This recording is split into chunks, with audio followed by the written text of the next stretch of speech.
విశాఖలో global business సమ్మిట్లో పెట్టుబడుల విషయం టీడీపీ వైసీపీల మధ్య వివాదానికి దారితీసింది. ఏదైతే ఆ పెట్టుబడులకు సంబంధించినటువంటి అంశాలకు సంబంధించి సోషల్ మీడియాలో టీడీపీ వైసీపీల మధ్య ఒక రకంగా వార్ నడిచింది. దీనికి సంబంధించి ఏదైతే టీడీపీ వాళ్ళు పెట్టినటువంటి సోషల్ మీడియాలో పెట్టిన పోస్టులకి గుంటూరు జిల్లా వైసీపీ అధ్యక్షుడు కళ్ళం హరికృష్ణారెడ్డి ఏదైతే స్పందించడం జరిగింది. అయితే ఇదే వివాదం చివరికి అనంతపురం క్లాక్ టవర్ వద్ద కూడా జరిగింది. దాంతో ఉద్రిక్త పరిస్థితులు ఏర్పడ్డాయి. ప్రస్తుతం మనతో పాటు గుంటూరు జిల్లా వైసీపీ యువజన విభాగం అధ్యక్షుడు హరికృష్ణ ఉన్నాడు. అసలు ఏం జరిగిందనేది తెలుసుకుందాం. చెప్పండి, అసలు మీకు ఏదైతే అనంతపురానికి సంబంధం లేదు, మీరు గుంటూరులో ఉన్నారు, అది అనంతపురం. అయితే మీకు వాళ్ళకి ఎక్కడ గొడవ జరిగింది, మొదలు ఎక్కడ జరిగింది?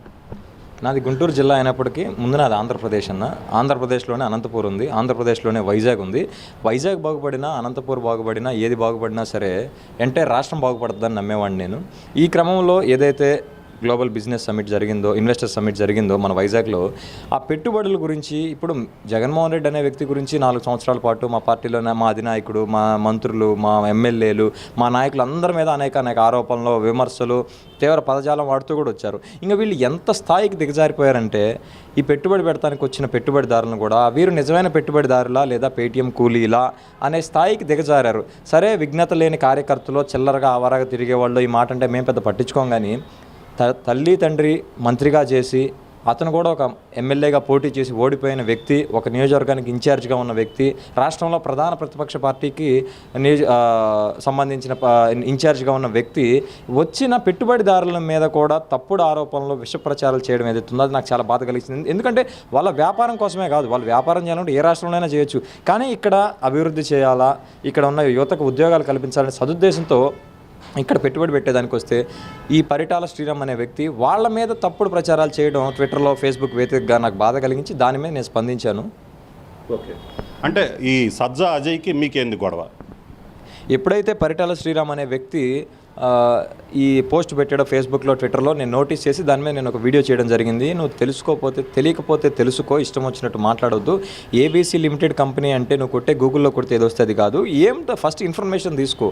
ఇన్ఫర్మేషన్ తీసుకున్న తర్వాత నువ్వు చేయాల్సింది ఏంటి, అప్పుడు పెట్టాల్సిన పోస్ట్ ఏంటి అనేది ఆలోచించి, చిన్నప్పుడు చదువుకొని ఉంటే ఇప్పుడు ఈ బాధ వచ్చేది కాదు అనేది నేను ఒక కౌంటర్ వీడియో చేస్తే దానికి సజ్జా అజయ్ అనే వ్యక్తి ఏం చేశాడు, నువ్వు ఇవన్నీ వద్దు, పరిటాలంటే తోపు తురుము ఏమన్నా ఉంటే అనంతపూర్ వచ్చి మాట్లాడు, అనంతపూర్లో మేమేం పొడిచామని చూపిస్తాం, మగాడు అయితే అక్కడికి రా అని చెప్పేసి కౌంటర్ చేయడం జరిగింది.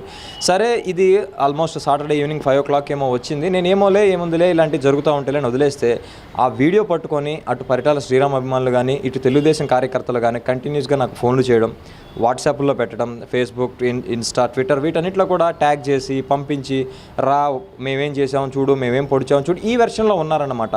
నెక్స్ట్ రోజు సాయంత్రం ఆల్మోస్ట్ సండే ఈవినింగ్ వరకు కూడా నేను వెయిట్ చూశాను, ఇది ఆగుతుందేమో, అట్లీస్ట్ వీళ్ళ నాయకుడన్నా వీళ్ళని ఆపుతాడేమో అంటే వీళ్ళ నాయకుడేం వీళ్ళ మీద ఏం స్పందించలేదు. అంటే దారిని పోయే వాళ్ళు ఎవరైనా మాట్లాడుంటే నేను పట్టించుకునేవాడిని కాదు. కానీ తెలుగుదేశం పార్టీ అతనికి ఒక అధికార ప్రతినిధి అని ఒక హోదా ఇచ్చి కూర్చోబెట్టినప్పుడు మరి అతను మాట్లాడితే పార్టీ మాట్లాడినట్టే కదా, పార్టీ చెప్పింది కాబట్టి వాళ్ళ ఇన్ఛార్జ్ కూడా కట్టుబడి ఉన్నాడేమో దానికి, అందుకే కౌంటర్ చేసి అందుకే సవాల్ చేశారేమో అని చెప్పేసి.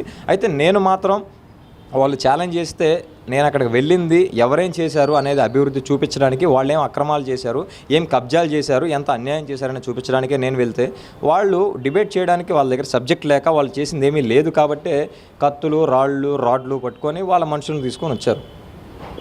అంటే మామూలుగా మీరు అనంతపురం వెళ్ళారు, అనంతపురం క్లాక్ టవర్కి రమ్మంటే రాప్తాడు వెళ్ళారు, అంటే అక్కడ ఏం చేశారు, మీరు వాళ్ళని ఏ విధంగా ఇచ్చేశారు? ఇప్పుడు అతను ఏమన్నాడంటే నువ్వు ఏమన్నా మాట్లాడితే అనంతపురం వచ్చి మాట్లాడమన్నాడు. అనంతపురంలో నేను క్లాక్ టవర్ సెంటర్లో మాట్లాడదామన్నాను. నేను ప్రశాంతంగా వాళ్ళెవరూ రాకుండా ఇదే ఛాలెంజ్ చేసిన సజ్జా అజయ్ అనే వ్యక్తి వచ్చిండుంటే ఒక కాఫీ తాగుతానో, ఒక టీ తాగుతానో, ప్రశాంతంగా లేదా హోటల్లో భోజనం చేస్తూనో మీరేం చేశారో నేనేం చేశాను అనేది ఒక మంచి వాతావరణంలో డిస్కస్ చేసి చూపిద్దామని ఇంటెన్షన్లోనే నేను రాప్తాడు వెళ్ళి వీళ్ళు కబ్జా చేసి కట్టిన తెలుగుదేశం పార్టీ ఆఫీస్ భూమి మొత్తాన్ని సర్వే నెంబర్తో సహా చూపించాను. అక్కడి నుంచి జాకీ పరిశ్రమ పెడుతున్నారని చెప్పేసి 30 ఎకరాల భూమి, హైవే కానుకొని ఉన్న భూమి, 150 కోట్లు విలువ చేసే భూమిని కేవలం 3 కోట్లకి ఇచ్చారు. కానీ అక్కడ ఇంకా ఏం పరిశ్రమ కాదు, చిన్న రేకుల షెడ్ కూడా వేయలేదు. ఎందుకు వేయలేదు అనేది ఒక ప్రశ్న అడుగుదాం అనుకున్నాను. అలానే ఒక ఆలమూరు అనే విలేజ్లో ఏరియాలో 6,000 ఇల్లు, కాన్స్టిట్యున్సీ వ్యాప్తంగా దాదాపు 40,000 ఇల్లు కట్టబోతుంటే అందులో 60,000 ఇల్లు ఒక ప్రాంతంలోనే కట్టారు. ఒక 15 కోట్లు పెట్టి మహిళల అభివృద్ధి కోసం డైరీ స్టార్ట్ చేశారు ఎమ్మెల్యే గారు ఆయన సొంత నిధులతో. అలానే పేరూరు డ్యామ్కి పరిటాల శ్రీరామ్ వాళ్ళ 100 సార్లు చెప్పుంటాడు మా నాన్న కళ అని, ఆయన కళని ఈ గవర్నమెంట్ వచ్చిన తర్వాత శ్రీరామ్ గారు సాకారం చేశారు. సో ఈ విధంగా ఎవరేం చేశారు అనేది మనం సబ్జెక్ట్ వైజ్గా వెళ్దాం డిబేట్లో అన్న ఇంటెన్షన్లో నేను వెళ్ళి నా ఓన్గా రికార్డ్ చేసుకొని తీసుకొని వచ్చాను. ఇప్పుడు ఇదే క్లాక్ టవర్ సెంటర్కి అదే సజ్జా అజయ్ అనే వ్యక్తి వచ్చుంటే నేను చూపించేవాడిని ఆన్ డేటాతో, ఇదిగో ప్రూఫ్లు, మేమేం చేసాం, మీరేం కబ్జాలు చేశారు అనేది. బట్ అక్కడ ఏంటంటే వాళ్ళు వైలెన్స్ కోరుకున్నారు, కాంట్రవర్సీ కోరుకున్నారు, దీన్ని ఒక రాద్ధాంతం చేయాలంటున్నారు. కాబట్టి అక్కడికి సజ్జా అజయ్ అనే వ్యక్తి రాకుండా పరిటాల శ్రీరామ్ మనుషులు వచ్చి 100-200 మంది పోగయ్యి కత్తులు రాళ్ళు పట్టుకొని వచ్చారు. నిజంగా మీరు డెవలప్మెంట్ గురించి ఛాలెంజ్ చేసినప్పుడు, డెవలప్మెంట్ గురించి మాట్లాడినప్పుడు పెన్ను పేపర్ కావాలి, లేదంటే నువ్వు రికార్డ్ చేసిన ఫోన్ ఉన్న వీడియోనో కెమెరానో కావాలి. కానీ కత్తులు రాళ్ళతో ఏం పని అనేది నాకైతే అర్థం కాలేదు. ఇక్కడ ఎవరి ఇంటెన్షన్ ఏంటో మీరే క్లియర్గా అర్థం చేసుకోవాలి. అంటే మీరు ఈ వీడియోలు చేసిన తర్వాత పరిటాల శ్రీరామ్ అనుచరుల నుంచి ఏమైనా బెదిరింపు కాల్స్ వచ్చాయా? డే 1 నుంచి వస్తూనే ఉన్నాయన్న, ఇంకేముంది, చంపేస్తాం, పొడి చేస్తాం, రెస్ట్ ఇన్ పీస్, అడ్వాన్స్ అని చెప్పేసి. కాకపోతే ఈ చిల్లర వ్యక్తులు ఏంటంటే వీళ్ళ వ్యక్తిత్వం ఇంతే. అంటే ఒక మనిషి మన మీద ఆరోపణ చేస్తే అతను చంపేయాల్సిందే, ఒక మనిషి మన మీద ఏదన్నా ఒక విమర్శ చేస్తే చంపేయాల్సిందే అన్న మెంటాలిటీలో వీళ్ళు బతికేస్తున్నారు. మరి నిజంగా అంటే వీళ్ళ మెంటాలిటీ కనుక మేము తీసుకుంటే, వీళ్ళు ఈ 4 సంవత్సరాల నుంచి వీళ్ళు ఏదైతే మా నాయకుల మీద, మా అధినేత మీద చేస్తున్నారు, మరి మేము అలానే ఆలోచించాలా? వీళ్ళ మాదిరే ఉన్మాదులా ప్రవర్తించాలా? మేము ఏ పొద్దు ఆ ఉన్మాదిలా ప్రవర్తించలేదే. కాబట్టి ఏంటంటే ఇతను అభిమానులే అతని స్థాయిని, అతనికి ఎంత స్థాయిందో నాకైతే తెలియదు. ఎందుకంటే ఇప్పుడు వారసులు చాలామంది వచ్చారు. మొన్న ఆఖరికి ముఖ్యమంత్రి కొడుకు లోకేష్ అయినా ఓడిపోయాడు, బొమ్మ అఖిలప్రియ వారసులు వాళ్ళు వచ్చారు, ఓడిపోయారు, జేసీ వారసులు వచ్చారు, ఓడిపోయారు. ఇట్లా ఎంతోమంది వారసులు వచ్చి వారసులు కూడా అడ్డంగా ఓడిపోయారు. కాబట్టి స్థాయి అనేది ప్రజల మనసు గెలుచుకుంటే వస్తుంది తప్ప, మనల్ని ఏమన్నా ఒక మాట అంటే వాడిని మన నాయకుడు చంపేస్తాడు అంటే ప్రజల్లో అది మంచిగా ఎలా వెళ్తుంది, ప్రజాభిమానం ఎలా పొందుతారనేది నా ఉద్దేశం. అంటే ఎలాంటి బెదిరింపులు వచ్చాయి మీకు? ఒక్కటే బెదిరింపు, తల తీసుకెళ్తాం, తొడ తీసుకెళ్తాం, మెడ తీసుకెళ్తాం. ఇది వింటుంటే నాకు చాలా కామెడీ అనిపిస్తుంది. బట్ అంటే ఇంకా ఇంత అమాయకత్వంలో బ్రతికేస్తున్నారా, ఇంత బానిసత్వంలో బ్రతికేస్తున్నారా, వీళ్ళకి ఎప్పుడు విముక్తి వస్తుంది అని ఇంకా గుడికి వెళ్ళినప్పుడు వీళ్ళ గురించి కూడా దేవుడిని కోరుకోవాలనుకుంటున్నాను. తొందరగా వీళ్ళని ఆ బానిసత్వం నుంచి విముక్తులు చేసి కొంచెం మంచి ఆలోచన విధానం ఇవ్వాలని కోరుకుంటున్నాను. అంటే మీ దగ్గర ఆ పరిటాల అనుచరులు అని చెప్పి బెదిరించిన ఒక ఆడియో ఏమన్నా మీ దగ్గర ఉందా? ఉన్నాయి కానీ అవి నేను బయట పెట్టాలనుకోవట్లేదు. ఎందుకంటే అన్న ఇప్పటికే అతని అభిమానులు అతనేదో అయిపోయింది, ఇంక ఇతని పని అయిపోయింది, పరువు పోయిందన్న మెంటాలిటీలో ఉన్నారు. అతని అభిమానులు ముఖ్యంగా నేనేదో చేయటం కాదు, ఆ స్థాయి, ఆ పరువు తీసే పనులు ఎవరు చేస్తున్నారంటే అతని అభిమానులు చేస్తున్నారు. ఎందుకంటే నిజంగా ఒక విఘ్నత ఉన్న నాయకుడు, ఆలోచన మెచ్యూరిటీ ఉన్న నాయకుడు అయితే, మెచ్యూరిటీ థాట్స్ ఉన్న నాయకుడు అయితే ఎవరు చేశారు ఇది, ఎందువల్ల ఇది జరిగింది? ఆ రోజు హరికృష్ణారెడ్డి అనే వ్యక్తి అనంతపురం క్లాక్ టవర్ దగ్గరకు వచ్చి అతని పని అతను చూసుకొని, అతనికి ఎవరితో పని? సజ్జా అజయ్ అనే వ్యక్తితో పని. అతనితో మాట్లాడుకొని వెళ్ళిపోయేవాడు, వస్తే అతనితో మాట్లాడేవాడు, లేదంటే వీడియో తీసుకొని ఇదిగో సజ్జా అజయ్ నువ్వు ఇక్కడ రమ్మన్నాను, ఇంత టైం అయింది, నేను వచ్చాను, క్లాక్ టవర్ దగ్గర ఉన్నాను, మరి నువ్వు ఎక్కడా అని అడిగి వెళ్ళిపోయేవాడిని. పరిటాల శ్రీరామ్ మనుషులు అక్కడ ఉండాల్సిన పని ఏంటి? నేనే పరిటాల శ్రీరామ్కి ఛాలెంజ్ చేయలేదు, పరిటాల శ్రీరామ్ నాకు ఛాలెంజ్ చేయలేదు కదా. మరి అలాంటప్పుడు పరిటాల శ్రీరామ్ మనుషులు అక్కడ ఎందుకు ఉన్నారంటే, నాకు ఫోన్ చేసిన వ్యక్తుల్లో మెజారిటీ ఆఫ్ ద పీపుల్ అడుగుతుంది ఏంటంటే, మా అన్న నిన్నేం అనలేదు, నువ్వు మా అన్నకి ఏంటి కన్నావు అని ఇదే క్వశ్చన్, ఇదే యాటిట్యూడ్ అడుగుతున్నారు. 90% of the question is same. నేనేం అడుగుతున్నానంటే, నేను మీ అన్న గురించి మాట్లాడినప్పుడు, మీ అన్న నా గురించి మాట్లాడినప్పుడు నా కోసం మీరెందుకు వచ్చారు? ఇప్పుడు నాకు అజయ్ ఉంటే నేను అజయ్ చేల్చుకుంటాం, అజయ్ అనేవాడు అక్కడికి వస్తే మాట్లాడతా, రాకపోతే ఫోన్ చేస్తా, ఫోన్ దిగిపోతే వీడియో చేస్తా. మీకేంటి పని? మీ నాయకుడు పంపకుండా మీరు వచ్చారా? లేకుంటే మీ నాయకుడు అంటే అభిమానం ఎక్కువైపోయి మీ నాయకుడికి ఇది మంచా చెడా, దీనివల్ల ప్లస్ అవుతుందా మైనస్ అవుతుందా అని ఆలోచన లేకుండా వచ్చారా? అలాంటి అభిమానం ఎలా అంటారు?